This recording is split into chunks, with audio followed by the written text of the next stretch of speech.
When I first transitioned to teaching second grade from being a middle school teacher, I didn't realize how much time I'd be spending on these two things: lost teeth and pencils. Hello, my time crunch teachers, Marielle here, and today's teaching tip is all about pencils. And if you're a high school teacher, you're probably thinking to yourself, how could someone possibly devote an entire video to dealing with pencils? Well, my sweet summer child, this is why. When you teach elementary school, you will be consumed with managing pencils, acquiring them, handing them out, picking them up off the floor, finding all the erasers snapped off the ends, watching kids fight over those little tiny nubbin pencils, and finally, my personal favorite, listening to that grrr whine of the pencil sharpener as they make said nubbin pencils, and then like shove crayons in them.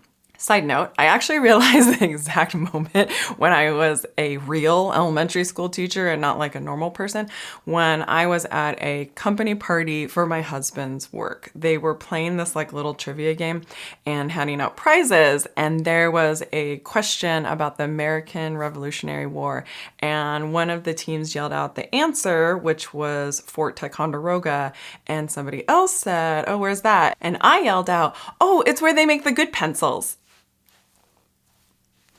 Okay, back to how I manage my pencils. Don't be like me and waste years on those two bins or cups, the one with the dull pencils and the one with the sharpened pencils. The kids will either completely forget to use it or they'll just hoard all the sharpened pencils. So here's what I do instead.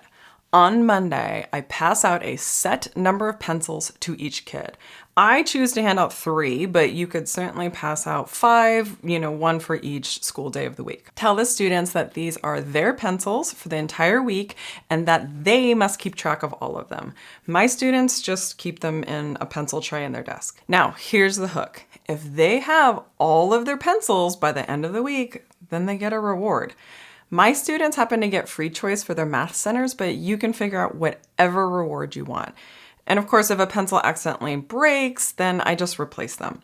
But other than that, they have to keep track of them. Also on Friday, they can sharpen their pencils or exchange them if they've been too worn down or if they've used their eraser. And guess what? I don't have to pick up pencils off the floor anymore. Want to know why? Because as soon as they see one abandoned on the floor, they dive for it like they're all the single ladies at the wedding bouquet toss. Now, there are rules. Students are not allowed to take pencils out of other students' desks, and they're not allowed to grab a pencil that has just accidentally or rolled off of students' desk onto the floor. However, if they find a pencil left at the back teacher table or in the class library or on the floor, it's fair game. And that's it. I know it sounds too simple, or maybe you think it's like too draconian that I make them keep track of their own pencils, but it doesn't really matter because it works and I don't have to clean up pencils and I don't have to see those little tiny little ones anymore and all the erasers aren't popped off of them, and I love it.